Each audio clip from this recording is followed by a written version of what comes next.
Hello and welcome. I'm an old guy and I do maths. Today we're going to look at the addition and subtraction of fractions. Now, fractions strike terror into the hearts of many people, and they don't have to. There are a few simple rules, and if you follow those, fractions become easier. In fact, they become easier than decimals. If I have one message about fractions, it is that on the whole they're easier to work with than decimals. Unbelievable as that sounds. So, starting out, this is a tutorial on the very basics of addition and subtraction of fractions. There's going to be nothing fancy in here. Okay, so let's get started. So there are a number of cases that we have to deal with when it comes to the addition of fractions. Same is true for subtraction, but we'll get to that. So the first case is where we've got something like this, or even better, something like this. So actually we'll start over here first because our denominators are the same, and so the answer is that. So the rule is that if the denominators are the same, you just add the numbers across the top. Right, no problem. Nice and easy. Couldn't be simpler. Here we've got a half and a quarter. Now what we do know is that a half is equal to 2 quarters. And when we get the denominators the same, like we had over here, we can simply add this, and the answer is 3 quarters. So we have to make a very slight change here. We have to make this up to 2 quarters. Now, I'll go through the motions of how we do this. It's pretty obvious, but it's not so obvious when these numbers get larger or more complex. What we do is we look at this and we say, well, 2 is a factor of 4. How many 2's are there in 4? Well, there are 2. So we multiply this and this by 2, and we get 2 over 4. We then add a quarter to it and we get 3 quarters. Lovely, no problem. Okay, so next case, a half plus 1. Well, that, I hope, fairly obviously is 1 1/2. Now, if we wanted to go through the motions of turning this into a fraction, we can do that. So we've got our half, and 1 is 2 over 2. And what we can do now is what we did up here and what we did here. We've got a denominator that's the same. We can just add the numerators, and we get 3 over 2, which is 1 1/2. And how we get from here to 1 1/2 is we divide 2 into 3, and the answer is 1, and the remainder is 1, that one there, and we get 1 1/2. So just let me get that into focus, sorry. So just to run through that again, we got to here, 3 over 2. How we get from here to here is we divide 2 into 3, the answer is 1, and 1 remainder. Now, this is not vitally important.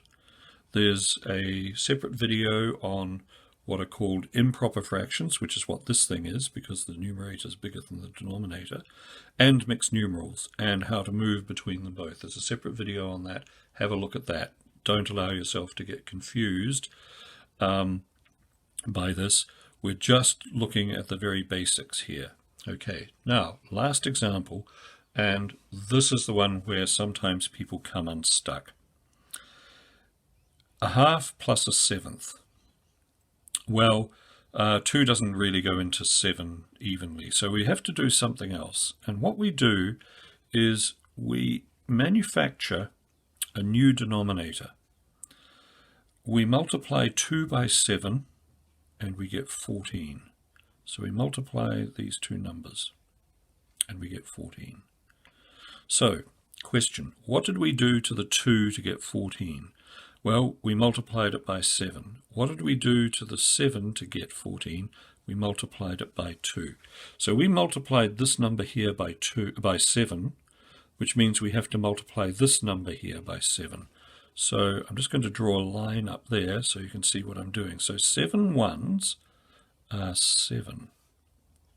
So far, 7 twos are 14, 7 ones are 7. 2 ones, which is the next thing we do, are 2. And so our answer is 9 over 14. And they have no common factors, so we can't simplify this any further. Now, this is called cross multiplication. It is how you add fractions that have denominators that don't match up terribly easily. You don't have to do it for something like this. You can, but it's a lot of extra work. You do it for something like this, a half plus a seventh. So I'll just do another one quickly. 2/5 plus 1/11. So 5 times 11 is 55. That's our new denominator, 5 times 11. 11 twos are 22. And 5 ones are 5.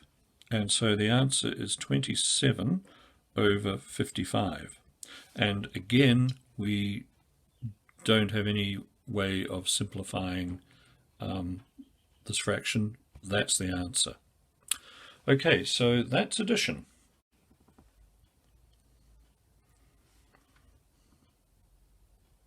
Okay, so into subtraction. Let's get some numbers on the page. 3/4 minus 1/4. Nice and simple. The denominators are the same, so we don't have to do anything about that. 3 minus 1 is 2. This simplifies to a half. 2 goes into 4 and into 2, so 1, 2. That gives us a half. Next one. Now this is where we get into cross multiplication like we did with addition of fractions. The denominators are different. The simplest thing to do is just to multiply these two and get 12. So 4 times 3 is 12. And then we multiply 3 by 3. Now this is important. The order in which you do this is important when it comes to subtraction. You don't want to get these round the wrong way because you could wind up subtracting 3 from 1 and not 1 from 3. So, first step, denominator. Second step, multiply up in this direction. It gives you 9. Multiply in this direction, it gives you 4. 9 minus 4 is 5. It's not 5 over 5, sorry, it is 5 over 12. It's going to be one of those days, I feel. Okay, so 3/4 minus 1/3 is the same as 9 minus 4 over 12. And just to reiterate how we got those numbers, the 12 is 4 times 3, the 9 is 3 times 3, the 4 is 4 times 1, and our answer is 5 over 12. Let's do something kind of similar, just a tiny bit more complex. 3/4 minus 1/9. Same story. 4 9s, 36. 9 times 3, 27.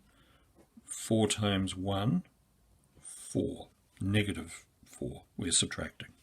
27 minus 4 is 23 over 36. 23 is a prime number. This thing's not going to break down. That is our answer. And that is how you add and subtract fractions. See you on the next video. Thanks for watching. Bye.